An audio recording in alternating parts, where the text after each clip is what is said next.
ईर्ष्या बल्गेरियाई लोक कथा। बहुत पहले की बात है। एक गरीब किसान एक गांव में रहता था।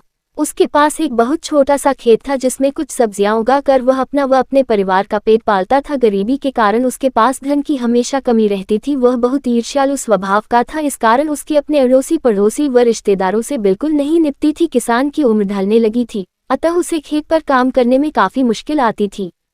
खेत जोतने के लिए उसके पास बैल नहीं थे। सिंचाई के लिए वर्षा पर निर्भर रहना पड़ता था।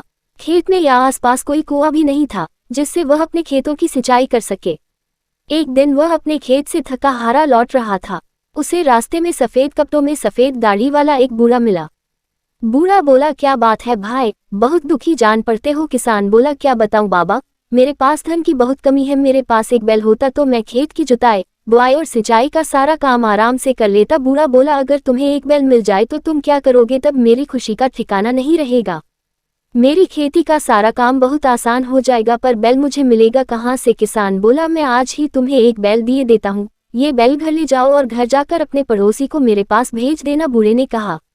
किसान बोला, आप मुझे बैल दे देंगे, ये जानकर मुझे बहुत खुशी हुई, परंतु आप मेरे पड़ोसी से क्यों मिलना चाहते हैं? बूढ़ा बोला, अपने पड़ोसी से कहना कि वह मेरे पास आकर 2 बैल ले जाए। बूढ़े की बात सुनकर किसान को भीतर ही भीतर क्रोध आने लगा। वह ईर्ष्या के कारण जल भून कर रह गया। वह बोला, आप नहीं जानते कि मेरे पड़ोसी के पास सब कुछ है। यदि आप मेरे पड़ोसी को 2 बैल देना चाहते हैं तो मुझे एक बैल भी नहीं चाहिए। बूढ़े ने बैल को अपनी ओर खींच लिया और कहा, क्या तुम जानते हो कि तुम्हारी समस्या क्या है? तुम्हारी समस्या गरीबी नहीं, ईर्ष्या है। तुम्हें जो कुछ मिल रहा है, यदि तुम उसी को देखकर संतुष्ट हो जाते और पड़ोसियों व रिश्तेदारों की सुख सुविधा से ईर्ष्या न करते तो शायद संसार में सबसे ज्यादा सुखी इंसान बन जाते। इतना कहकर बूढ़ा जंगल में ओझल हो गया।